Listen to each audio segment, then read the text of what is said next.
Elon Musk, ये नाम सुनते ही दिमाग में क्या आता है? जीनियस या फिर एक सनकी?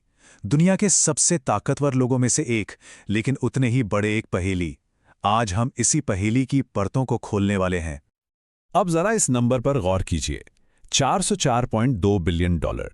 ये 2025 के मध्य तक एलॉन मस्क की नेटवर्थ थी। अंदाजा लगाने के लिए ये रकम पाकिस्तान की पूरी जीडीपी से भी ज्यादा है। ये है उनके असर का पैमाना, उनका ग्लोबल इन्फ्लुएंस। तो सवाल यही है कि आखिर एक इंसान, अकेला इंसान, इतनी ताकत और दौलत कैसे बना सकता है? चलिए इसी सवाल की जड़ तक चलते हैं। शुरुआत करते हैं कहानी के सबसे ताजा और कह सकते हैं सबसे ड्रामेटिक चैप्टर से, जब मस्क ने सीधे सीधे पॉलिटिक्स में एंट्री मारी और एक तूफान खड़ा कर दिया। सोचिए, जो डोनाल्ड ट्रंप कभी उन्हें सुपर जीनियस कहते थे, आज वही उन्हें अमेरिका से बाहर निकालने की धमकी दे रहे हैं। और वजह? एक मामूली सा बजट बिल। बस वही एक बात इस दोस्ती के ताबूत में आखिरी कील साबित हो गई। और ट्रंप से इसी झगड़े का नतीजा क्या निकला? 5 जुलाई 2025 को इलॉन मस्क ने अपनी ही पार्टी लॉन्च कर दी, दी अमेरिका पार्टी। ये अमेरिका के पुराने 2 पार्टी सिस्टम के लिए एक सीधी सीधी चुनौती थी। अच्छा, ये सब समझने के लिए हमें थोड़ा पीछे जाना होगा, उन सालों में जब मस्क के आज के इस रूप की नींव रखी जा रही थी। साउथ अफ्रीका के प्रिटोरिया में जन्म, फिर आर्मी की जरूरी नौकरी से बचने के लिए देश छोड़ दिया और स्टैनफोर्ड जैसी यूनिवर्सिटी में पीएचडी शुरू करके सिर्फ 2 दिन में छोड़ दी। ये टाइमलाइन दिखाती है कि कैसे एक बागी नौजवान सिलिकॉन वैली की तरफ खिंचता चला गया। देखिए, उनका बचपन बिल्कुल भी आसान नहीं था। घर में पिता का बुरा बर्ताव और स्कूल में बच्चे उन्हें परेशान करते थे। शायद इन्हीं तजुर्बों ने उनके अंदर हर चीज पर पूरा कंट्रोल रखने का एक जुनून पैदा कर दिया, और ये जुनून आज भी उनके हर काम में साफ झलकता है। तो अब बात करते हैं उस दौर की, जब मस्क ने बड़े बड़े जोखिम उठाकर अपना इतना बड़ा एम्पायर खड़ा किया। और ये भी देखेंगे कि शुरुआती नाकामियों ने उन्हें क्या सिखाया। उनकी पहली बड़ी कामयाबी थी Zip2। उसे बेचते ही वो रातों रात करोड़पति बन गए। फिर आया X.com, जो बाद में बन गया पेपैल। और जब ईबे ने पेपैल को खरीदा तो मस्क की जेब में आए पूरे $180 मिलियन।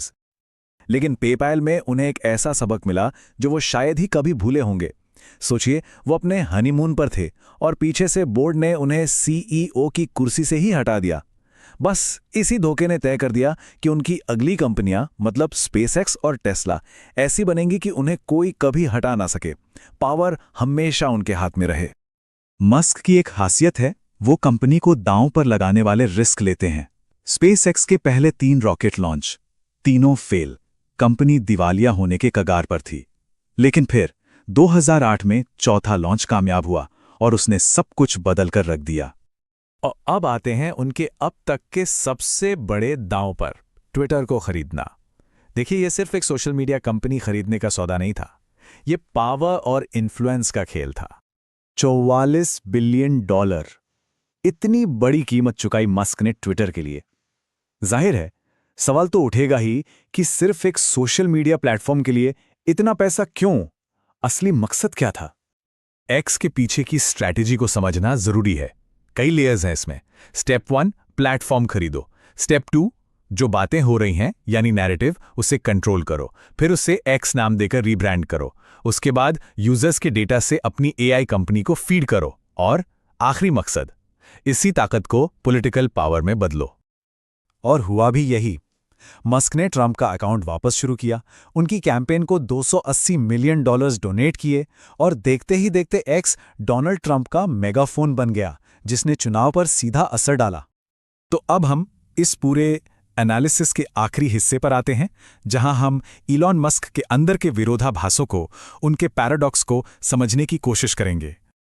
अब जरा मस्क और ट्रंप के बीच इन 5 समानताओं को देखिए। काफी चौंकाने वाली हैं। चाहे वो बचपन हो, उनके रिश्ते हो, अपनी इमेज बनाने का तरीका हो, या फिर ये सोच कि सिर्फ मैं ही इसे ठीक कर सकता हूं, दोनों में गजब की समानताएं हैं। मस्क के काम और बातों में बड़े अजीब विरोधाभास हैं। एक तरफ टेस्ला से ग्रीन एनर्जी को बढ़ावा देते हैं, तो दूसरी तरफ स्पेस ट्रैवल और प्राइवेट जेट से प्रदूषण फैलाते हैं। एक्स पर फ्री स्पीच के सबसे बड़े पैरोकार बनते हैं, लेकिन रिपोर्ट्स के मुताबिक कंपनी के अंदर अपनी आलोचना करने वालों को निकाल देते हैं। सरकारी मदद के खिलाफ बोलते हैं, लेकिन उनकी ही कंपनियों ने सरकार से अरबों डॉलर लिए हैं। तो सवाल यह है कि असली मस्क कौन है? तो आखिर में मस्क एक किंग मेकर की भूमिका में नजर आते हैं।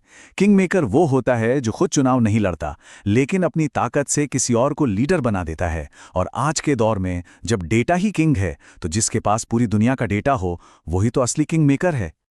तो आखिर में हम उसी सवाल पर आकर खड़े हो जाते हैं जिससे हमने शुरुआत की थी। इलॉन मस्क एक विजनरी है जो दुनिया को बचाने आए हैं, या फिर एक ऐसी खतरनाक नई ताकत जिस पर किसी का कंट्रोल नहीं है? इसका जवाब शायद हमें आने वाला वक्त ही देगा।